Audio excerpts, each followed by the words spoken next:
Yes, ma'am. What's your name? Rebecca. Hey, Rebecca. First of all, thank you so much for being here. It's meant a lot to me, and I know it's meant a lot to other people, too. Thank you. Thank you. You're shiny, you know that? I'm sorry? The shirt, shiny. Oh. Go ahead. Biblically, according to the doctrine of sin nature, Yeah. we would understand that a believer would be incapable of fulfilling the law of God.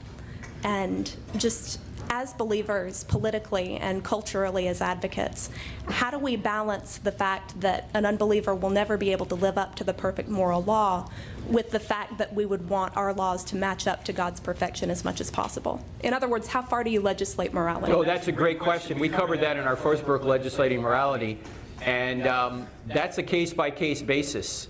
Obviously, you don't want the nanny state.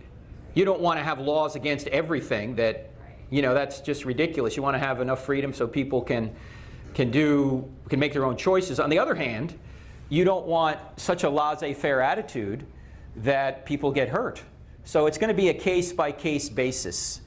And one of the things that's really important that people don't understand is the law is a great teacher.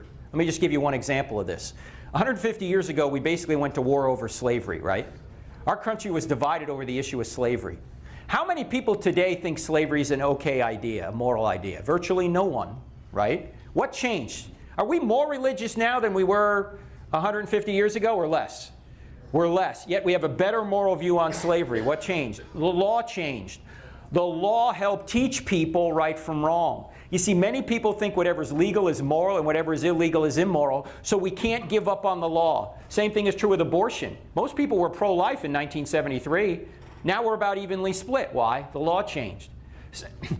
Same thing is true, tragically, when it comes to marriage. You know who ruined marriage? It wasn't the LGBT community. You know who ruined marriage? We did. Because we made marriage all about the romantic interests of adults, nothing about children. And if marriage is just about the romantic interests of adults, then why not have same-sex marriage? Why not have incestuous marriage? Why not have any kind of marriage? Because if it's just about who I love, rather than perpetuating and stabilizing society by bringing up children, then any kind of marriage is okay. So we're the ones that ruined it. And the church really turned a blind eye to no-fault divorce laws. The best thing that we could do in our culture is to make it more difficult to get a divorce. Really. By the way, you look at these school shooters, almost invariably they came from broken homes, with one or two exceptions. No father in the home.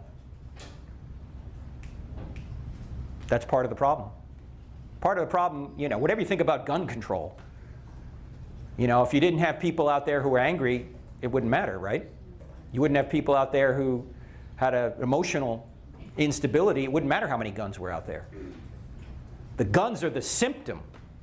The cause is some sort of moral problem going on in a person's head. All right? Thank you.